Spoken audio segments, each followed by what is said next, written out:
नमस्कार दोस्तों, class 10 mathematics सप्ताह number 8 introduction to the trigonometry अर्थात ट्रिग्नोमेट्रीर परिचय। এই সপ্তাহটোত সন্নিবিষ্ট থকা অনুশীলনী 8.2 क्वेश्चन नंबर 3 সলিউশনটো আজিৰ এই ভিডিওটোত আমি ব্ৰিফলি ডিসকাস কৰিম। So without any wastage of time let us explore. এটা क्वेश्चन नंबर 3 দিয়া আছে, যদি 10a + b = √3 আৰু 10a - b = 1/√3 হয় আৰু এইটো কন্ডিশনটো দি দিছে যে আৰু তেন্তে a আৰু b উলিওৱা। ঠিক আছে, এতিয়া আমি সলিউশন লিখিম। এটা যি যি দিয়া আছে হেতু আমি প্ৰথমে লিখি লম। গিভেন কি দিয়া আছে 10a + b 10a + b 10a + b = √3 আৰু কি দিয়া আছে 10a - b = 1/√3। ঠিক আছে, এতিয়া আমি কি লিখিম?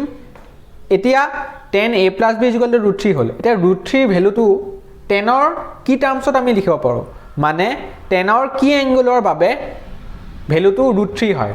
10 ৰ কি এংগলৰ বাবে ভ্যালুটো √3 হয়। এতিয়া যদি আমি ট্ৰিগনোমেট্ৰিক টেবুলৰ ভ্যালুখিনি আমি ভালদৰে জানো, তেতিয়া আমি কৈ দিব পাৰিম যে tan 60 ডিগ্ৰীৰ ভ্যালুটো √3 হয়। কিহৰ হয়? tan 60 ডিগ্ৰীৰ ভ্যালুটো √3 হয়। এতিয়া 10a + b = tan 60 ডিগ্ৰী লিখিলো হল। এতিয়া এই দুইটাতে 10a + b আছে আৰু tan 60 ডিগ্ৰী আছে। আমি যদি দুইটা কম্পেয়াৰ কৰো মানে কি লিখিব পাৰিম? মানে কি হল? a + b = 60 ডিগ্ৰী হল। মানে a + b = 60 ডিগ্ৰী। আমি এতিয়া যদি দুইটা কম্পেয়াৰ কৰো, কম্পেয়াৰ কৰি পেলাই কি লিখিলো? a + b = 60 ডিগ্ৰী লিখিলো। এতিয়া ইয়াত কি লিখিম? 10a - b = 10 ৰ কি ভ্যালু বাবে ভ্যালুটো 1/√3 হয়? tan 30 degree. tan 30 ডিগ্ৰীৰ ভ্যালুটো কি হয়? 1/√3। সো আমি ইয়াত লিখিম tan 30 ডিগ্ৰী। সো কি হ'ব? a - b = 30 ডিগ্ৰী হল। দুইটা কম্পেয়াৰ কৰিলো, a - b আৰু 30 ডিগ্ৰী সেম কৰি দিলো। a - b = 30 ডিগ্ৰী আৰু a + b = 60 ডিগ্ৰী। এতিয়া আমাক কি উলিয়াব দিছে? a আৰু b ৰ ভ্যালু উলিয়াব দিছে। আৰু এইটো কি দিছে? এইটো এটা জাস্ট কন্ডিশন এটা দিছে সমকোণী ত্ৰিভুজটোৰ। মানে a + b ভ্যালুটো 90 ডিগ্ৰীতকৈ সৰু বা সমান হ'ব লাগিব আৰু 0 ডিগ্ৰীতকৈ a + b টো ডাঙৰ হ'ব লাগিব। আৰু কি কৈছে? a এংগলটো b তকৈ ডাঙৰ হ'ব লাগিব। এতিয়া আমি a + b = 60 ডিগ্ৰী পালো আৰু a - b = 30 ডিগ্ৰী পালো। এতিয়া দুইটা ইকুৱেশ্যন আমি পাই গলো। এতিয়া এই দুইটা ইকুৱেশ্যনৰ পৰা আমি a আৰু b ৰ ভ্যালু উলিয়াই দিব পাৰিম। এতিয়া এটুক ধৰি লওঁ ইকুৱেশ্যন 1 আৰু এটু ধৰি লওঁ ইকুৱেশ্যন 2। এতিয়া কি কৰিম? ইকুৱেশ্যন 1 প্লাস ইকুৱেশ্যন 2 দুইটা যদি ইকুৱেশ্যন আমি প্লাস কৰি দিওঁ আমি কি পাম? a + b plus a - b হয়। a + b plus a - b a + b plus a - b কইলে কি হ'ব? 60 ডিগ্ৰী প্লাস 30 ডিগ্ৰী। সো আমি এই দুইটা যোগ কৰিম। এতিয়া a + b plus a - b এটো plus b minus b cancel গল আৰু এই দুটা যোগ কৰোতে আমি 90 পালো। সো এফালে দুটা a আছে 2a = 90 ডিগ্ৰী। সো a এংগলটো কিমান পালো আমি?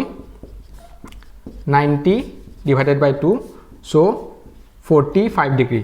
এতিয়া এংগল a টো আমি 45 ডিগ্ৰী পালো। এতিয়া এংগল a ভ্যালুটো আমি 2 পুট কৰি দিম, মানে ইকুৱেশ্যন 2 পুট কৰি দিম। পুটিং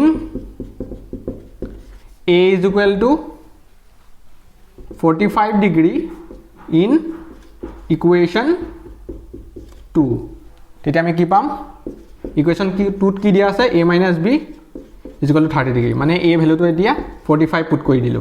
a ভ্যালুটো এতিয়া 45 ডিগ্ৰী পুট কৰি দিলো আৰু এতিয়া আমাৰ b ভ্যালুটো ওলাই যাব। b টো আমি এফালে লৈ যাম, প্লাস b হৈ গল। 30 টো এফালে লৈ আহিম, 45 ডিগ্ৰী আছে, 30 টো এফালে লৈ আহিম, মাইনাস হৈ গল হয়।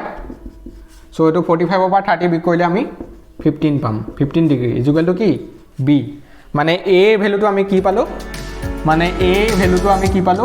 45 ডিগ্ৰী আৰু b ভ্যালুটো আমি কি পালো? 15 ডিগ্ৰী।